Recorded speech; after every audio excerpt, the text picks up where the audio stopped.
இனிய காலை வணக்கம். கர்த்தர் நம்மை பாதுகாத்து வழிநடத்துகின்றார்.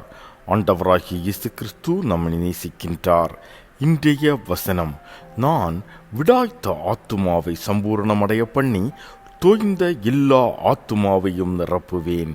எரேமியாவின் புத்தகம் 31 கர்த்தரால் தெரிந்து கொள்ளப்பட்ட அவருடைய பரிசுத்த ஜனமாகிய நம் ஒவ்வொருவரையும் பார்த்து கர்த்தர் இந்த காலை நேரத்தில் கூறுகின்றார், நீங்கள் பலவிதமான சூழ்நிலைகள் மத்தியில் காணப்படலாம், நெருக்கங்கள் மத்தியில் காணப்படலாம், வியாதியின் பிடியில் அகப்பட்டிருக்கலாம், பொருளாதார நெருக்கங்கள் மத்தியில், நிந்தை அவமானங்கள் மத்தியில் வாழ்ந்து கொண்டிருக்கலாம்.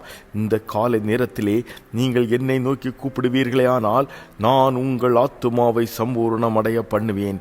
உங்கள் அனைத்து தேவைகளையும் நான் சந்திப்பேன். உங்களுக்கு நல்ல மகிழ்ச்சியை தந்து நித்திய ஆரோக்கியத்திற்குள்ளாக உங்களை வழி நடத்துவேன் என்று கர்த்தர் வாக்களிக்கின்றார். கண்களை மூடி முழங்கால்களை முடக்கி மனதை ஊர்நிலைப்படுத்தி கர்த்தருடைய சமூகத்தில் நம்மை ஒப்புக் கொடுப்போம்.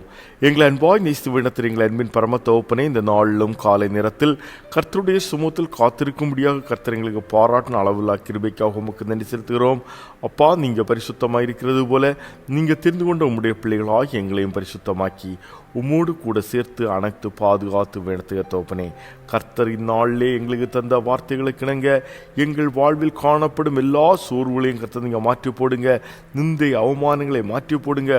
சூழ்நிலை நெருக்கங்கள் போராட்டங்கள் ஒரு விடுதலையை கர்த்தர் நீங்கள் கட்டளையிடும்படியாக செபிக்கிறேன். உம்முடைய ஆசீர்வாதத்தை சுதந்திரித்துக் கொள்ள எங்கள் ஒவ்வொருவருக்கும் கர்த்தர் நீங்கள் கிருபை பாராட்டும்படியாக செபிக்கிறேன். நாள் முழுவதும் தேவ பிரசன்னம் எங்கள் ஒவ்வொருவரையும் ஆளுகை செய்யட்டும். போக்கில் வரத்தில் பிரயாணங்கள் எல்லாவற்றிலும் கூட இருந்து நடத்துங்க. எல்லா மன கிளேசங்களுக்கு எங்களை விலைக்கு பாதுகாத்து நடத்துங்க. சத்ருடன் விரிக்கக்கூடிய மாய வலைகளில் நாங்கள் விழுந்து விடாதபடிக்கு கர்த்தருக்கு நிழவி பிரகாசிக்க என் தேவன் கிருபை பாராட்டுங்க தகப்பனே. கையின் பிரயாசங்களை ஆசீர்வதிக்கும்படியாக செபிக்கிறோம். உம்மை மாத்திரம் முருகப்பிடித்து உம்மோடு கூட இணைந்து வாழ எங்கள் ஒவ்வொருவரையும் கிருபை தாங்க. இந்நாளில் கர்த்தர் செய்த எல்லா நன்மைக்காக மாலை நேரத்தில் உம்முடைய சுமத்தில் காத்திருந்து நன்றி சொல்ல எங்கள் ஒவ்வொருவரையும் கிருபை தாரும். முற்றிலுமாக தாழ்த்தி உம்முடைய கரங்களில் ஒப்படைக்கிறேன். மீட்பெருமச்சோருமாய் இயேசு கிறிஸ்துவின் மூலம் பிதாவே, ஆமன். என் ஆத்துமாவே கர்த்தரை தோத்ரி, என் முழு உள்ளவனுடைய பரிசுத்த நாமத்தை தோத்ரி. என் ஆத்துமாவே கர்த்தரை தோத்ரி, அவர் செய்த சகல உபகாரங்களை மறவாதே. ஆமன்.